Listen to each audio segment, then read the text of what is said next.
recording and get started. Yes. So I guess I will just go ahead and get us started then.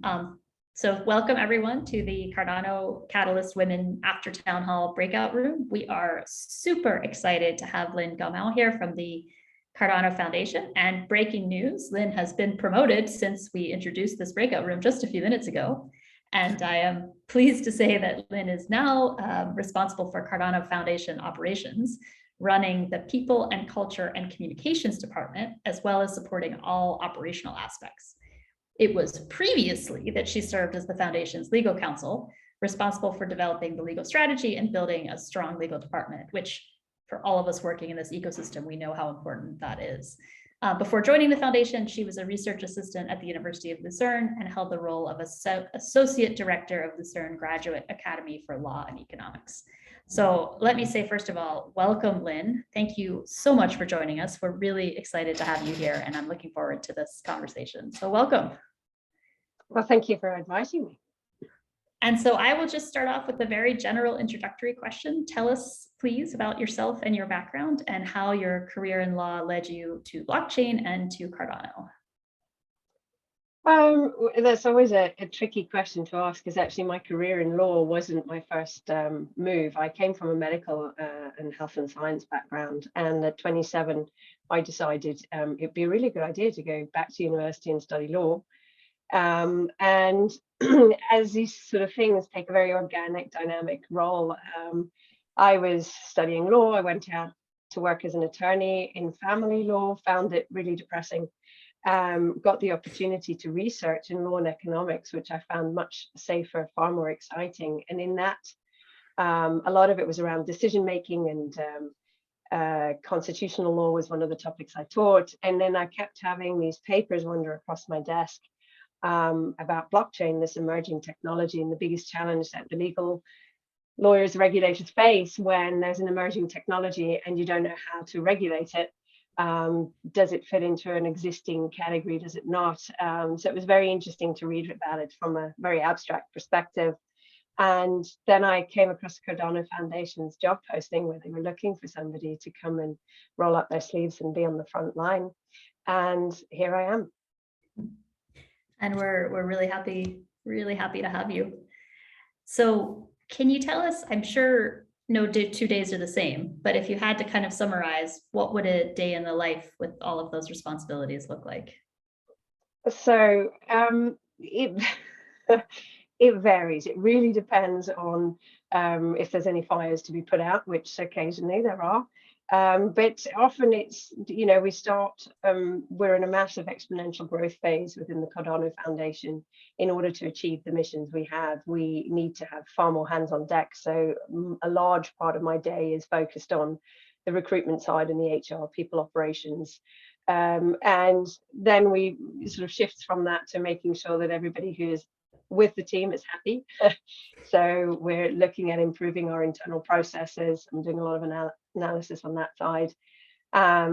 Fielding calls, sometimes from a legal nature, although we have a very strong legal team now built up who take care of all of that side of things, having discussions on how we can better improve how we support the community, how we can get more involved in Catalyst, which we started to vote in last year. No, it started this year, sorry.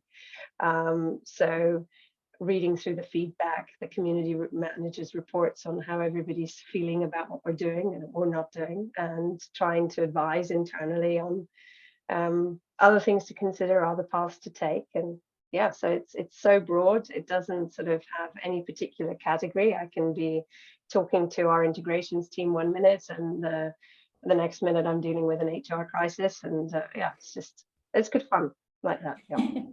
never a dull moment, I guess. No. And if you'll permit me, actually, I hope I could follow up on something you just said. You mentioned reading through and taking in the feedback from the community. How does the CF get? What are those channels for people to provide their feedback to the foundation? Oh gosh, I have a feeling I'm going to miss some channels. But yeah, not an exhaustive list, certainly. So we have a community management team who is on all the forums, in the Telegram groups, in the Discord channels, and they actively also engage with the various guilds that have started to form. So the Ambassador Guild is one of the newest ones. And we just try to organize calls and read all of that. And then our community management team creates a weekly report for us internally, so we get a read on what's happening. And they've actually now just launched on a mailing list for those who want to subscribe over HubSpot, I believe, an external mail out as well on what's happening within the Cardano community, which is really exciting to see. Cool, thank you. So can you talk about the role of the Cardano Foundation within the Cardano ecosystem? So I know it's a little bit of history that probably everyone's familiar with, but in the beginning, there was the Cardano Foundation, IOG, and Emergo. So maybe starting how those three entities worked together today, and then how what the CF's role is within the broader community of growing businesses, organizations, and individuals. Well, I mean, historically, everybody knows that IO is the developer arm, and Emergo is more the enterprise commercial side of things. And the CF role is often, or the Cardano Foundation's role is often sort of being misinterpreted by some people or not fully understood. So we were very much a sort of a joint position where we drive the general adoption of blockchain technology. So that's what it states in our bylaws, is our purpose. And we try to do that by not infringing on either other party side. So we focus on the sort of open source and supporting the community. And we have now shifted very, very strongly in understanding more of the open source community itself, which is quite a different community than the blockchain or Cardano community, and realizing that there are many parallels, and trying to figure out a way of how can we further the adoption of our Cardano blockchain technology by involving and engaging more with the open source. So yeah, but we still collaborate on education initiatives together with both IO and Emergo, and the most recent collaboration that you can think of is Consensus, where we had a shared booth with all three and invited key community projects to also feature and showcase what the whole community is doing. I mean, it's growing at such a rapid pace that we're constantly having to redefine and figure out how do we continue to serve the community while not stepping on toes. And that's quite a difficult balancing act. I can imagine. I could only imagine. So two things to follow up there. You had mentioned exponential growth and the foundation taking on more of a role. How do you see the foundation growing and changing as we move forward here with, you know, the growth and growing maturity of the community? Well, with all these things, as the whole ecosystem matures, so must we. So we've had to grow our entire team far more. You know, when before maybe you had 5 exchanges and a few stateful operators. We're now looking at, you know, I think it's about 160 exchanges that we support whenever there's a hard fork or any of this. So we've had to massively increase our team to provide this kind of support and guidance. So that sort of changed, and like I say, we've watched how the ecosystem, the whole community has changed. The ecosystem in and around Cardano has also matured greatly.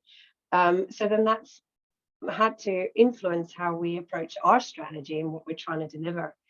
And the way we kind of view it right now is that there's sort of 3 layers. We have, you know, your value capture layer, which is very much focused on entities that want to upgrade the existing systems of the world. So if you imagine, you know, the classic centralized data centers such as traceability solutions or supply chain solutions, looking to find a way to integrate them and make them decentralized onto a blockchain would be sitting in that sort of value capture layer. Sorry.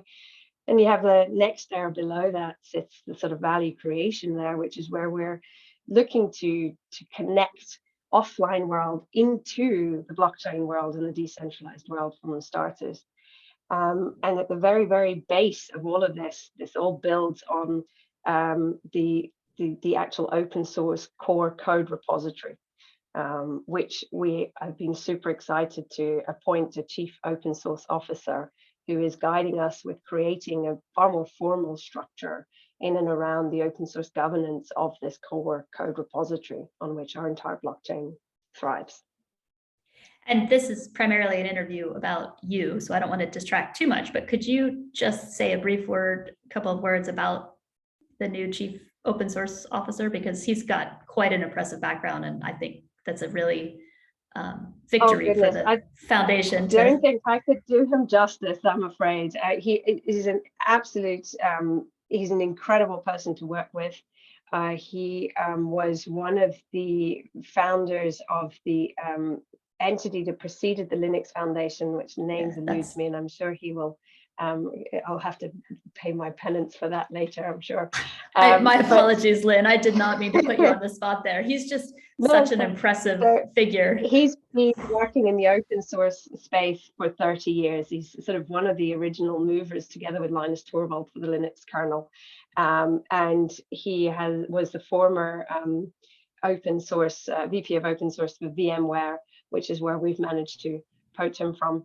And now he's taken on this really challenging role with us, trying to bridge two different communities with, while one could say fundamentally similar goals, very different takes and outlooks on what that should really mean and how that looks like. So it's a lot of lost in translation between a true open source community and a blockchain open source community. So it's a really interesting progression to see happening. That's very cool. And of course, I think open source values and commitment to open source is really important to everyone in the Cardano community. So shifting to Catalyst, you briefly referenced voting, but how is the CF interacting with Catalyst today, and do you envision any changes going forward? Oh, envisaging changes. I'm going to park that part of the question. How do we engage with it right now? Well, like I mentioned, we've started to vote, and this is a change in practice from before. We're very, very careful in how we are voting. We focus on anything that will promote core adoption and real world utility. Ahead of each voting round, we spend a lot of time gathering information from the community's opinions, the debates that are happening, and we try to use them to form the opinion that we then used for our voting. And I've got my children in the background. I think there are many children who've appeared in Catalyst Town Hall and after Town Hall meetings. My son certainly has shown up here. There are two children who should be in bed at the age of 6 and 4, but obviously when mummy's not there, things can go a little bit awry. So that's basically how we're trying to, we only upvote, we don't downvote on anything, and we vote on the overall challenges. And it's a learning curve for us. So we feel very strongly that if you want democracy to happen, you have to participate in democracy. And us now starting to participate is more of a trying to encourage more involvement in the Catalyst voting program. And we're evolving and learning as we go, really. So I don't think we're looking to make changes or tell you how to change things. And this is something we're wanting to go on a journey together with the likes of yourself, who have been so instrumental in getting this running so well. Thank you. That's awesome to hear. This is something, you and I have talked about a little bit in the past, but one of the things I love about the Cardano ecosystem in general, and Catalyst specifically, is the amount of diversity and the focus on diversity. What's your view on the importance of diversity within the ecosystem? So yeah, we have talked about this quite a lot. It's one of my own personal topics that's very, very close to my heart.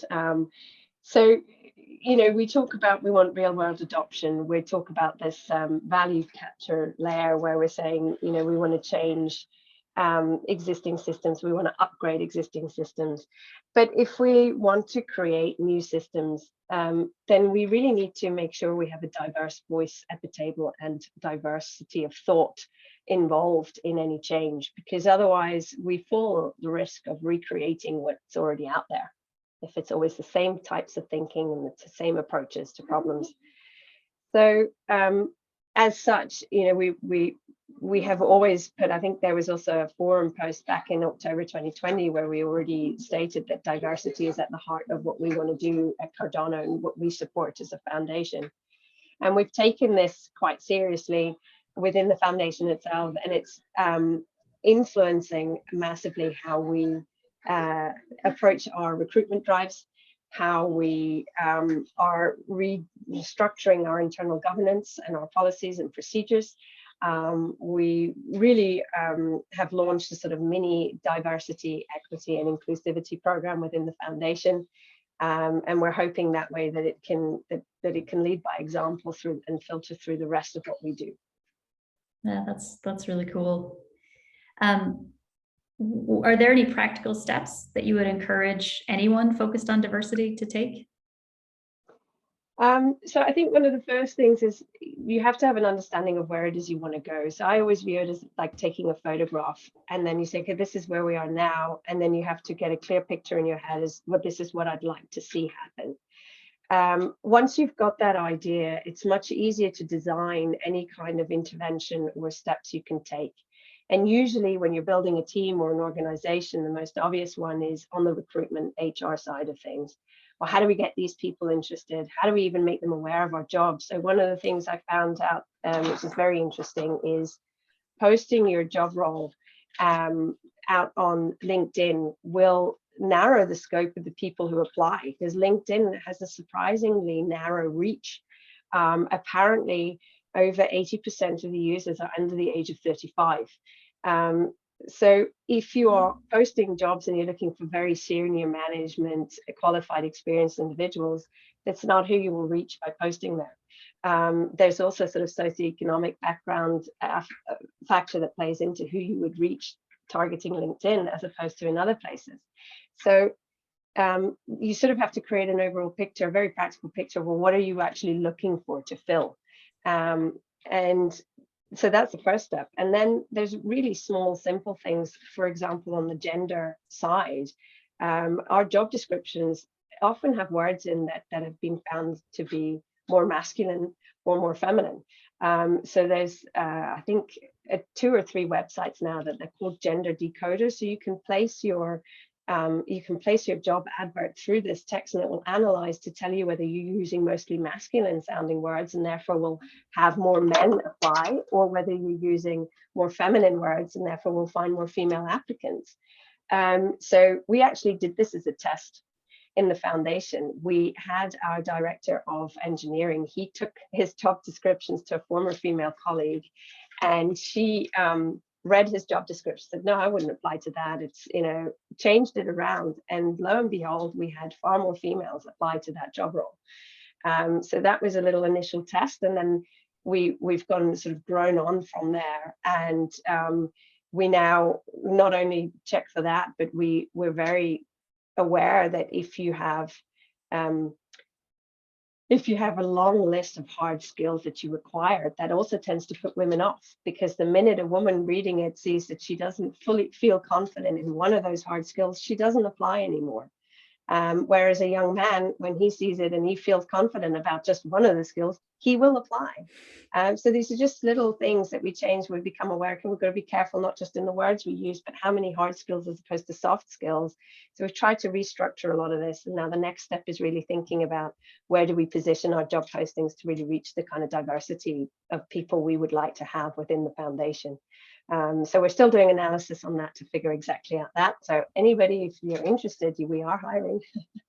Just put that out there.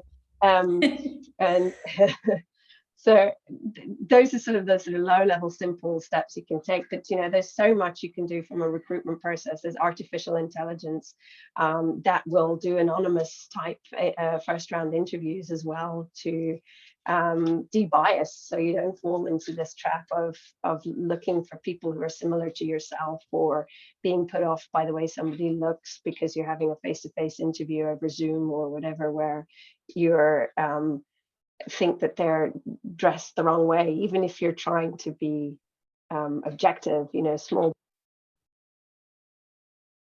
Oh, I think we lost your audio.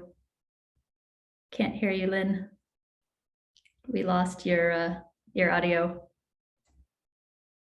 Looks like maybe you can't hear me either. Yeah, Lynn, we've got no audio. Well, things may break. Yeah, I agree. Headphones may be dead.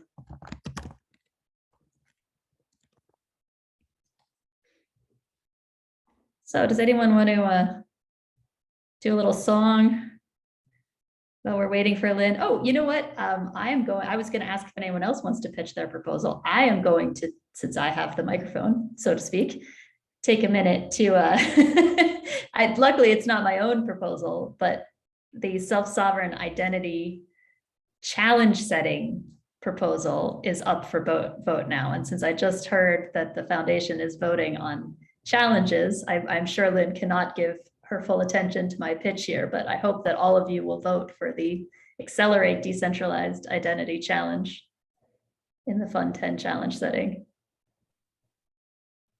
How are you doing, Lynn? Still nothing? No. All right, we'll do a lightning round here. First person to put their hand up has 30 seconds to pitch a proposal till we get Lynn back. How about now? Oh. Excellent, good timing. Sorry about that. Oh, okay. You're just messing with us, aren't you, Allison? Yeah, pretty much. Messing with our heads. I got my hopes up. I got all my stage fright out of me, and you're like, nope, too bad. I can mute. I can mute. It's not Don't you dare. Alexandra, hold that, and we'll come back to you for your pitch at the end. We'll give you a few more minutes to prepare your elevator speech. So, Lynn, we were talking about diversity, and that's really fascinating what you had shared about how you're recruiting people. Wanted to ask you specifically, so this group in particular celebrates diversity and welcomes people of all kinds, but we are the Cardano Catalyst Women. So question for you, do you have any advice specifically for women in the Cardano community? So yeah, there was a Gemini report quite recently that came out that said that 32% of crypto holders in the US are women. But globally, I think it's got up to about 47% of crypto curious people are now also women. So we've started to get to a tipping point where the interest has grown. But to go from just being curious and holding some crypto to actually becoming proactively involved, such as yourself, Allison, and the great company we are in here, takes a lot more information, right? Where you have to sort of educate yourself. And I sort of feel like we're at this really exciting point where there are so many women out there who are involved in this. There's so many women who are knowledgeable, and we're all very willing to support each other. I find it an incredibly welcoming community. So my advice is to park your nervousness aside and just reach out and ask. Just speak to any other woman who is working in the blockchain space, and be surprised how many are more than willing to share their insights and their journeys with you and support you in finding your own blockchain journey. So I think that would basically be my advice, is to take the plunge and ask, and you'd be surprised on just how much support you can get. Yeah, that's well said. And I absolutely echo that. I mean, one reason this Cardano community has become such a family to me is because I've received such an overwhelming amount of support. For every question and information need that I have, somebody jumps in to provide an answer. I have to say, interestingly enough, it's not just restricted to women. So I have not yet come across a single male who I've asked a question to who has made me feel like I'm stupid for asking the question, or I should really know the answer. Or every single person in CF, in the foundation particularly, it amazes me just how patient everyone is and how willing they are to take you on the learning journey as well with them, because we are all on a learning journey, right? This is a new field. Nobody's been in blockchain for 30 years. It's just, not the case. So that really lowers so many barriers as a result. And I think that's a really special place to be in. I think really women should now take heart in that and come out and do this, because the community is open and willing. Yeah, So. that's, again, well said, well said. So what are some aspects about life at the foundation that you think people might not be aware of, but that you'd like to share? Oh, aspects of life at the foundation. I think I sort of touched upon it there, the passion. So we've grown from about 27 people to the start of the year to we're looking at close to 67 people now. And every single one of these people is so incredibly passionate and believes so strongly in the Cardano project and all the work that we do, that it's genuinely a pleasure when you have conversations with people, because there's nobody there who's just, signing in, logging their hours, doing their job. Everybody's so keen to go on this very challenging and quite exhausting journey at times of constantly having to think in different directions and being agile and faced with problems that we've not had to deal with before, and being creative. And there's just no limits to anybody wanting to talk and support each other, which even at 67 people is quite an impressive feat to achieve, I think. So I think that's something that is worth knowing about the team at the foundation. Oh, that's great. That's great. So I think some people in this room, and certainly a number of people within Catalyst, are also SPOs, stake pool operators. And I know the foundation plays a big role in supporting the stake pool operator community. Is there anything you can share about how that process works and what that support looks like? So we used to do a completely random delegation strategy, and we've changed that now, where we select 45 stake pools each delegation period. And there's a sign-up website usually that if you are also a contributor within the community, there's a number of criteria we look at. We're wanting community-driven pools. So we want stake pool operators who are also giving back to the whole ecosystem. And then we delegate to them, which in some respects, it's kind of like an indirect financial support, right? Because we're not then reaping the rewards. The rewards go to the full rewards go to, sorry, darling, can you please just, yeah. And what we're hoping to do with that is to actually encourage more community-driven stake pools to grow within the ecosystem. Yeah, that's very cool. Thank you. And I'll just say again, we welcome diversity of all kinds, including the under 10 demographic here at the after town hall. And my son has certainly joined more than one Catalyst meeting, either himself or his arms waving in the background of my screen. So switching gears, I think all of us, and me especially, are super excited about the summit. I'm excited that the main stage is in Switzerland, as everybody is coming here. Everybody should come to Lausanne and join us in person, so we can all get together and meet each other in real life. But any behind the scenes details you want to share about the planning process? Oh gosh, it's a lot of work. Our marketing team and the event management are doing a stellar job. So we've located what is now being called the Swiss Army knife of venues, because it has so many cool features and functions with it. I don't think I've seen a building like this, with the raised floors and all sorts of fun stuff. And that's the Swiss Tech Convention Center in Lausanne. That's where we'll be hosting it.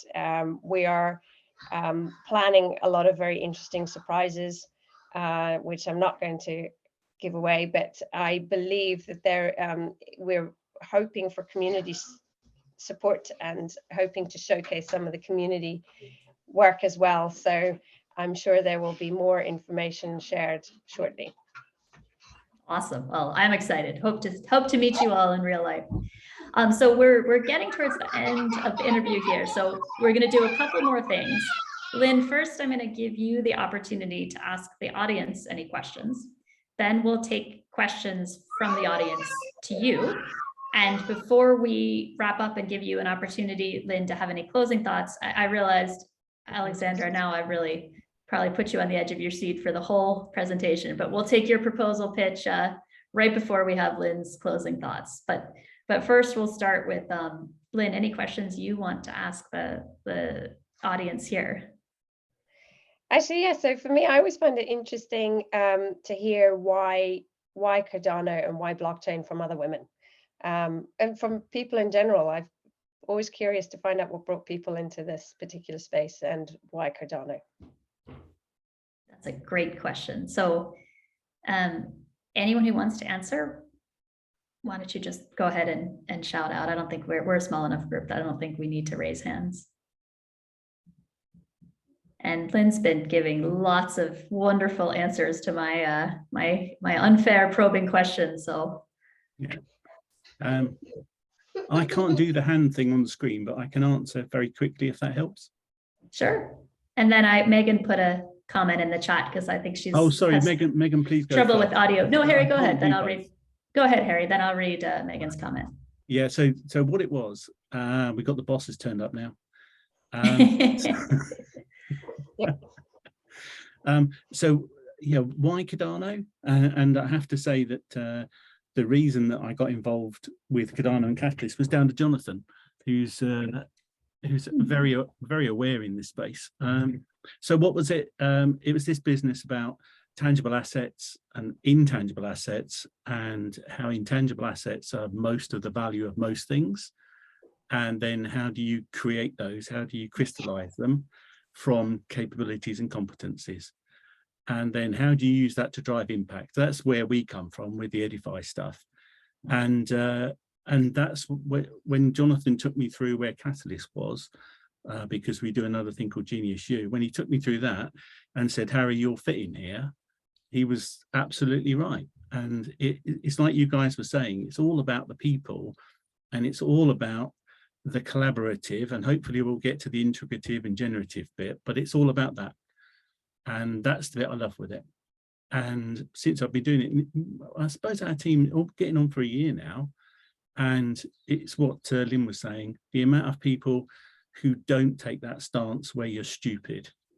Yeah, that's been one of the big drivers, because we coach Cambridge Uni, we coach Imperial College, profs there, and a lot of them, men, a lot of them wanted to leave their industry because they can't handle that sort of belittling, whatever it is, all the time.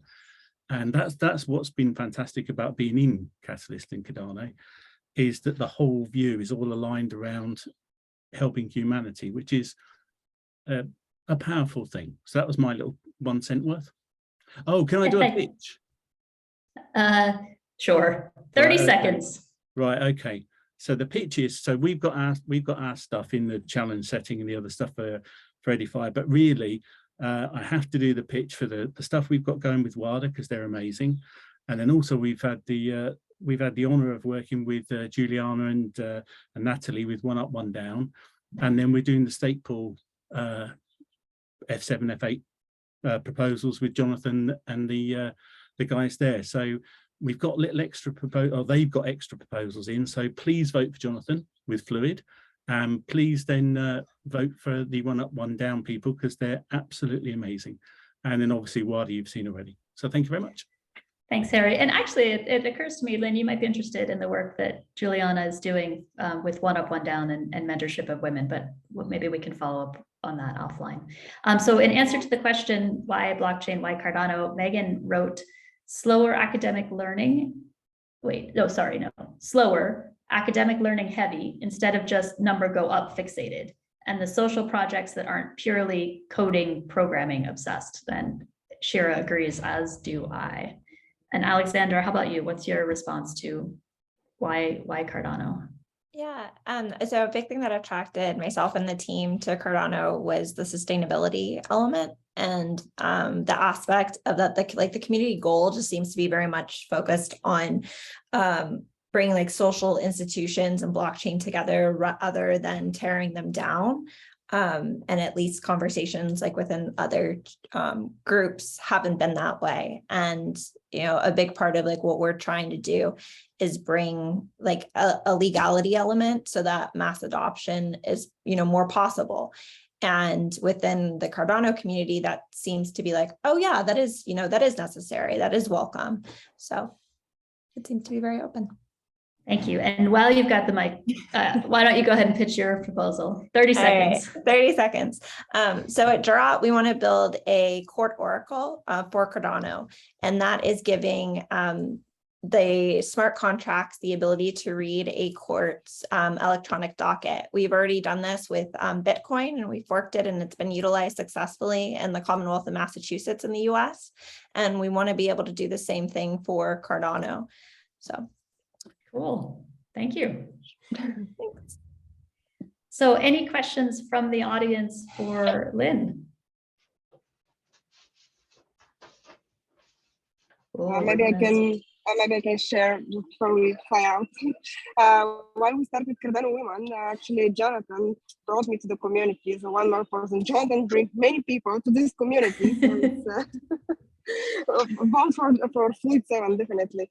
So we started in January to host these meetings, Cardano Catalyst Women, and Shira and Megan have been our supporters, and we already host meetings every week with the purpose to support the women that are in this community. And as Lynn mentioned before earlier in this meeting, is to just know each other and to build this trusted relationship between each other in order to stick longer to the community, because it's that's the difference with the other communities. It's yeah, we need to class. Are you on a plane?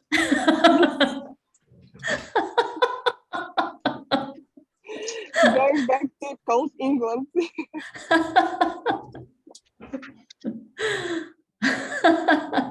That is amazing. All right. Well, thank you.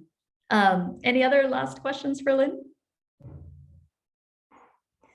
Well, then, Lynn, do you have any final thoughts before we wrap up here? No, other than like, I'm genuinely regularly impressed every time I read through the proposals and see all this exciting stuff that's actually happening out in the community and the ingenious ideas people come up with. It's really inspiring. I think it drives a lot of us at the foundation to keep trying to do what we do to support this. So yeah, thank you so much for having me here, and thank you for all the work you guys are doing. Thank you, Lynn, so much for taking time out of your, I'm sure, incredibly busy schedule, especially, you know, it's late at night for us. Thank you. Thank you for that. It's been so much fun to have you here. Appreciate all the support from you and from the foundation. And again, yeah, just really appreciate the time you spent with us tonight. So yeah, thanks. And with that, I think we can stop the recording.